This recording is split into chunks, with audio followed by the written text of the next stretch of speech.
Qu'est-ce qui a guidé vos choix artistiques tout au long de votre carrière?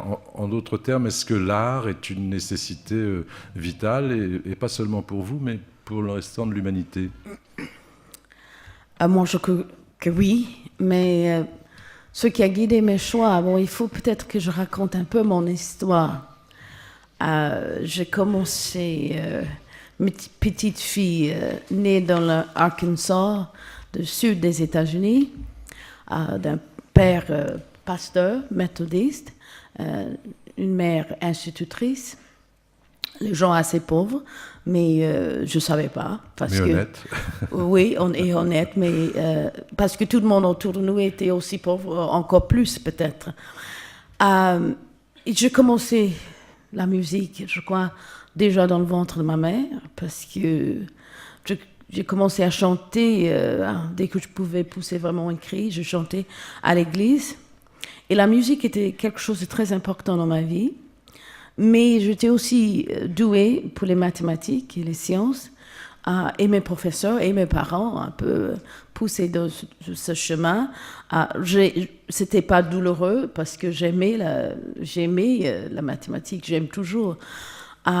Et la musique était toujours dans ma vie, mais secondaire. C'est quelque chose que je faisais pour mon plaisir, pour les plaisirs des gens qui m'écoutaient, mais c'était pas un rêve d'être une chanteuse, d'être une cantatrice, Une star. une star. Je savais même pas qu'est-ce que c'était, chanteuse d'opéra.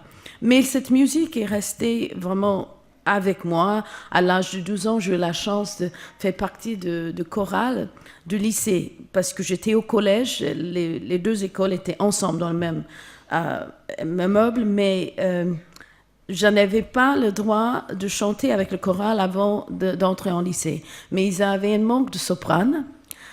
Et mon professeur, avant d'entrer en collège, avait dit oui, j'ai une fille qui a vraiment une jolie voix. Et bon, il m'a écouté et il avait décidé de m'accepter. Et ça veut dire qu'à côté de ces études, j'ai continué de faire la musique. Dans le choral, je chantais la musique de Broadway, de jazz, des Negro Spirituals, mais aussi un peu de Bach, aussi un peu de Handel. On avait essayé la Messie à Noël.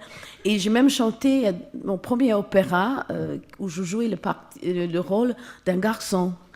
Voilà, j'arrive à l'université,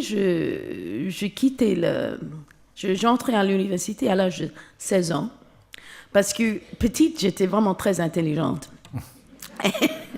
Et, mais j'avais décidé de suivre ce que j'ai connu, et mon père avait insisté de m'envoyer dans une école méthodiste. Mais ils ont une école qui était séparée parce que c'était à l'époque de l'apartheid aux États-Unis, surtout dans les États du Sud où on avait quelque chose qui s'appelait le Jim Crow Laws, qui séparait les races. Dans les écoles, même dans les restaurants, dans les hôtels, même dans les hôpitaux. Mais cette école avait un président qui a rencontré un président d'une autre école dans le Nebraska, de notre école méthodiste. Ils ont décidé de faire un échange entre les deux, avec leurs élèves. Je dis, moi j'étais bonne élève avec les notes, mais je s'aimais un peu les zizanies, un peu parmi les élèves, parce que j'avais essayé de changer des choses. J'étais très inspirée par les élèves de Berkeley, qui ont commencé vraiment le mouvement des étudiants aux États-Unis contre la guerre au Vietnam, mais ça n'existait pas du tout sur mon campus. Et moi, j'étais inspirée et pas vraiment appréciée par l'administration de l'école, mais quand même, ils m'ont accepté, ils m'ont choisi de faire ce programme d'échange. Et moi, je suis allée dans le Nebraska, Lincoln, Nebraska. Là où j'étais, c'était une école. C'est gay, il paraît, Lincoln, Nebraska. C'est gay, non, comme endroit? Ouf. Non, pas vraiment. Non, mais moi, j'arrive dans cette université et pour la première fois, je vais dans un laboratoire de chimie et je vois des choses que je n'ai jamais vues de ma vie. Et pour moi, c'était... maintenant, quand je retourne dans le Nebraska, je vois que c'est une toute petite ville et moi, je pensais que c'était une grande ville à l'époque. Mais j'ai eu la possibilité de prendre les leçons de chant pour la première fois de ma vie, comme juste un cours que je pouvais choisir. Et il y avait quelqu'un qui m'avait entendu chanter à l'église méthodiste à Lincoln, Nebraska, qui a proposé une bourse pour moi de faire des études de musique pendant l'été dans l'État de Colorado, à Aspen, Colorado.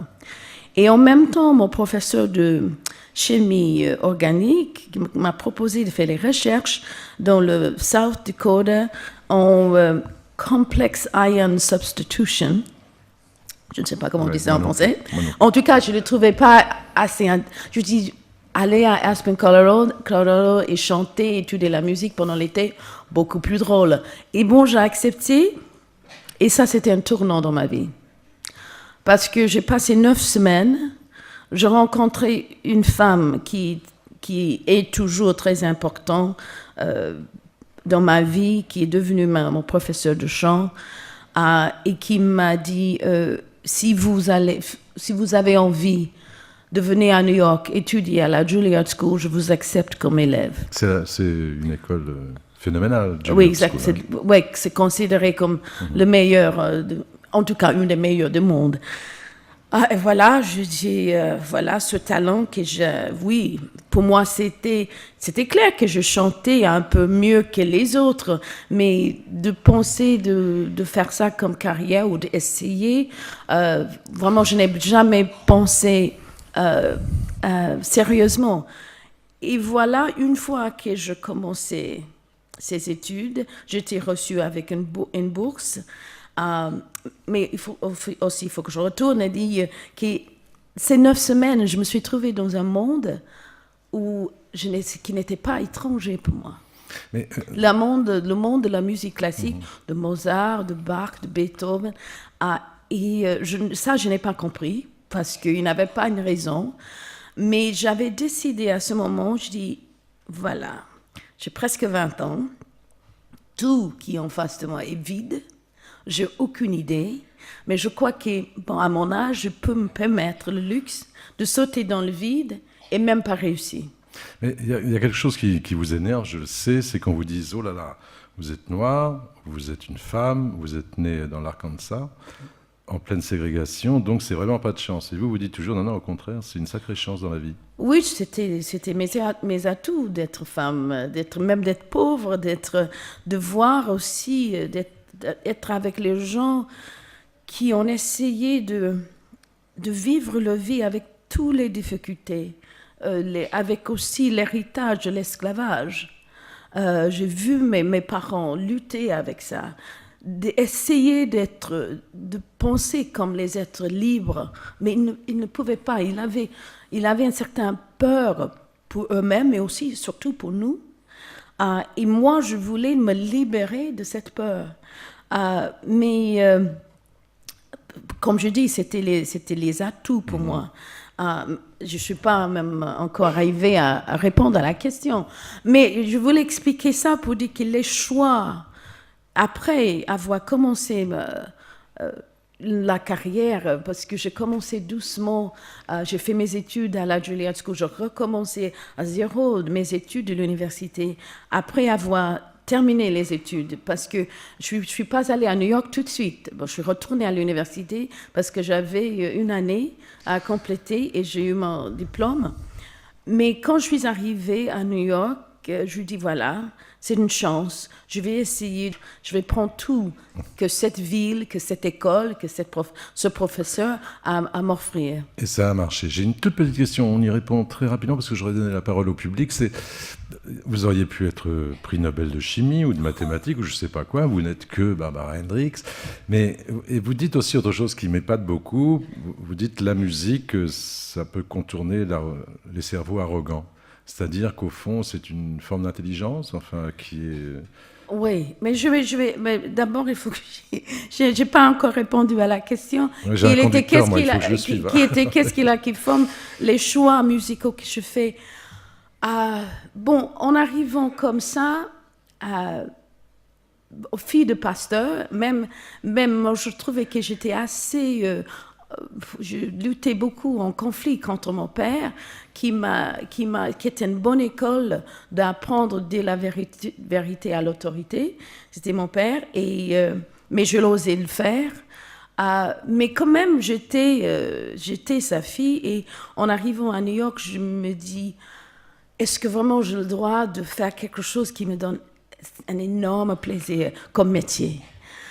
Et finalement, j'ai réalisé, en regardant, en étudiant avec ce professeur Jenny Turrell, que, en effet, l'art est quelque chose qui est très important pour la vie, la survie de l'être humain.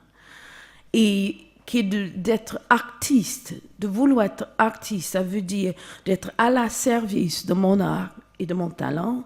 C'était quelque chose de noble, et aussi noble que d'être médecin ou institutrice. Et ça m'a donné une raison de vouloir être artiste. Et à cause de ça, tous mes choix dans la carrière musicale étaient vers cette voie d'être l'artiste. Je peux dire que c'est un mot que je n'ai jamais utilisé moi-même en parlant de moi-même qu'après l'âge de 50 ans.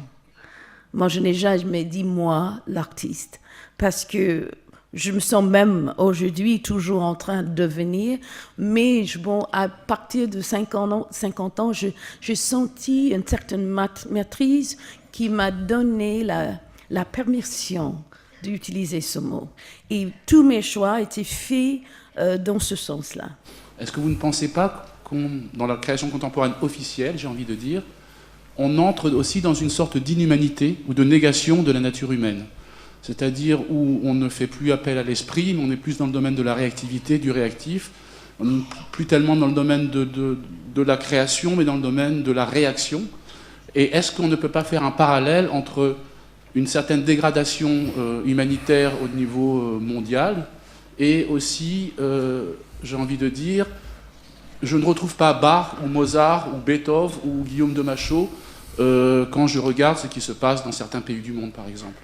L'art doit pas chacun, mais avoir cette force de nous toucher et de nous faire reconnaître quelque chose qui est, pour moi, le lien que j'ai avec le travail que je fais dans l'action humanitaire, de nous rappeler qu'on fait partie tous d'une famille qui j'appelle l'humanité.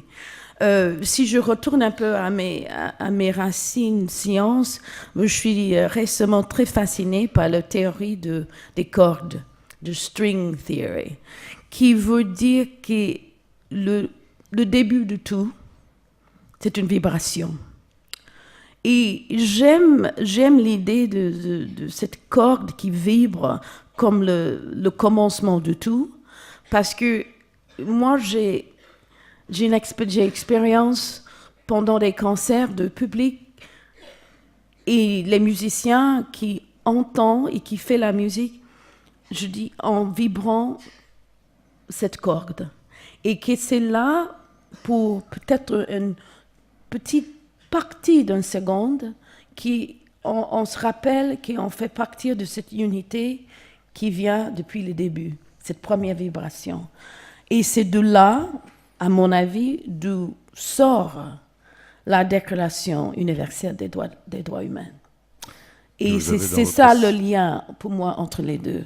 Mais je ne sais pas, comme je dis, moi je crois que, comme je dis, c'est une expression de notre condition. Malheureusement, des fois, c'est la condition humaine aujourd'hui que peut-être ces artistes ont essayé d'exprimer.